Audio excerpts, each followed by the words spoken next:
देखिए, ये तो दावे खाली इन्वेस्टमेंट के नहीं कर रहे हैं, दावे यमुना पानी का भी कर रहे हैं।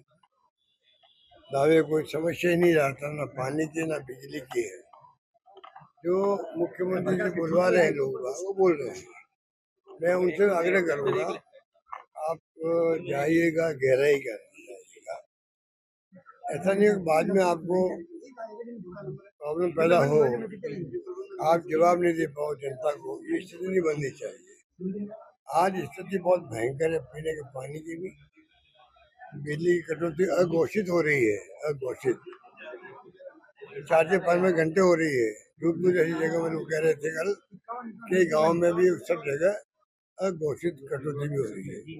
तो स्थिति इतनी भयंकर, गर्मी चल रही है, लू लग रही है, उसमें लोगों का ध्यान देना आवश्यक है। नरेगा, मैंने कल भी कहा, नरेगा में जो काम कर रहे हैं उनको विशेष ध्यान दो। इस लू के अंदर वो 5-7 घंटे काम नहीं कर सकते। काम के घंटे कम करो, कोई तरीका निकालो। प्रशासन की ड्यूटी है कि थोड़ा संवेदनशीलता रखे, जिससे कि उनको पूरा मुआवजा मिल सके, पूरा पेमेंट मिल सके, तो तकलीफ नहीं पाएगा। कल से नौतपा लग रहा है, 9 दिन तक भयंकर गर्मी पड़ने वाली है। अब ये तो कुदरत का देन है, उसको तो कोई कर नहीं सकते हैं। पर ध्यान रखे, पब्लिक को भी आगाह करना चाहिए, लू में बाहर नहीं निकले, क्योंकि लू ज्यादा चलती है, तो उसका ध्यान रखना वाजिब है। हम सबको ध्यान रखना चाहिए। सर, ऑपरेशन सिंदूर के बाद राहुल गांधी पर जो है आरोप लगाए जा रहे हैं भाजपा के ओर से। देखिए, राहुल गांधी पर तो जानबूझ करके सोनिया जी पर, राहुल गांधी पर, चाहे वो ईडी का मुकदमा हो, जिसमें कोई दम नहीं है। 1938 के अंदर 90 साल पहले अखबार हमने शुरू किया, शुरू किया कि एक बार चलते हैं, कि एक बार बंद करने पड़ते हैं, वापस शुरू जाते हैं। वो प्रयास कांग्रेस ने किया कि नेशनल हेराल्ड को वापस हम शुरू करें। तकलीफ एक्चुअल में वो हो रही इनको कि ये अखबार वापस शुरू होगा तो अपना विचार प्रकट करेगा जो कांग्रेस का है, जो सर्वधर्म समभाव का है, सेकुलरिज्म का है। वो इनको टॉलरेट नहीं हो रहा है। उसको अखबार निकल नहीं पाए, इसलिए पूरा षड्यंत्र रचा गया है।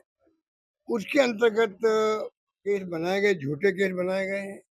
1 रुपए का लेन देन हुआ ही नहीं है। 1 रुपए का जब लेन देन नहीं हुआ है, तो फिर ये ईडी कहाँ से आ गई?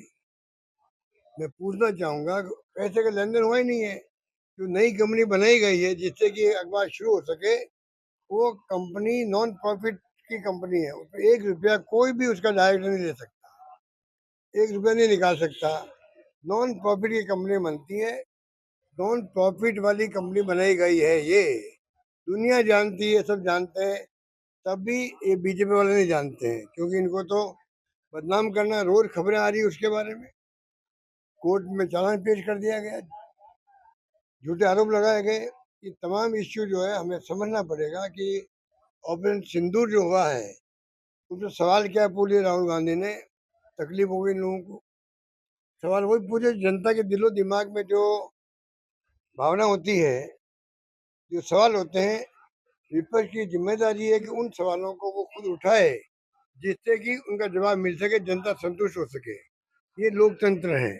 अगर आप उसके अंदर नहीं पूछेंगे राहुल गांधी, जनता राहुल गांधी को कल कहेंगी आपने क्या किया, आप विपक्ष में थे, आपने आवाज क्यों नहीं बुलंद करी। तो ये स्थिति है। सवाल क्या उठाए भाई, ट्रम्प साहब कौन होते हैं पंचायती करने वाले? कश्मीर का मुद्दा इतना खतरनाक मुद्दा है, आज तक हमारा स्टैंड रहा है 71 से कि कोई भी इसमें तीसरा पक्ष नहीं होगा। अब ट्रम्प साहब जो घुसने का प्रयास कर रहे हैं, ये बहुत खतरनाक है। सरकार को समझना चाहिए, आने वाले वक्त में वो बिना कहे वही पंचायती कर सकते हैं कि मैं एक बार घुस गया हूँ तो मैं बाहर नहीं निकलूंगा। वो पंचायती करेगा, पाकिस्तान आ रहे, आप क्यों नहीं आ रहे हो। दोनों मुल्कों को कह दिया बराबर के, ये मान मुल्क, मान मान देश है पाकिस्तान और हिंदुस्तान। तो पाकिस्तान हिंदुस्तान को एक क्षण में लाके खड़ा कर दिया। ये जो खतरनाक खेल खेला जा रहा अमेरिका में, उसको समझना पड़ेगा। गोवा में जो आजादी मिली थी, गोवा में, सिक्किम में मिली थी आजादी इंदिरा गांधी के वक्त में, तब भी अमेरिका के खिलाफ था। पाकिस्तान के 2 टुकड़े किए, तब भी अमेरिका के खिलाफ था हमारे।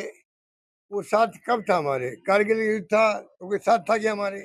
वो साथ था ही नहीं। वो कौन सा पंचायत दिखाने वाला? अब हिम्मत दिखानी चाहिए भारत सरकार को। दो टूक बात करे, कोई पंचायती हमारे हिंदुस्तान पाकिस्तान में जो मुद्दा कश्मीर का है, कोई पंचायती नहीं करेगा, ये मेरा मानना है। सीज फायर उन्होंने करवा दिया, और खंडन करना चाहिए स्पष्ट रूप से। हमने खुद ने दोनों मुल्कों ने बातचीत करके सीज फायर हुआ है। तो ट्रम्प साहब तो 8 बार तो बोल चुके हैं, तो इसका इलाज कौन करेगा? मोदी जी कर सकते हैं, राहुल गांधी जी इस सवाल उठाते हैं, इनको तकलीफ होती, बात इतनी सी है बस। देश को समझना पड़ेगा, देशवासियों को समझना पड़ेगा। मोदी जी के आने के बाद में पहली बार पूरा मुल्क एकजुट हुआ था। पहलगाम की घटना के बाद में पक्ष विपक्ष और जनता सबने कहा जो सरकार करेगी वो हमें मंजूर है फैसला। एक ताकत मिली थी सरकार को, मोदी जी को, उस ताकत का उपयोग करना चाहिए देश हित के अंदर, मेरा मानना है। अब जो एकता खत्म कर रहे हैं लोग, भड़का रहे हैं, तिरंगा यात्रा निकाल रहे हैं, इस तिरंगे झंडे से इनका कोई संबंध ही नहीं है। यात्रा निकाल रहे हैं, सबको बुला रहे हैं, सरकारी धन का दुरुपयोग कर रहे हैं।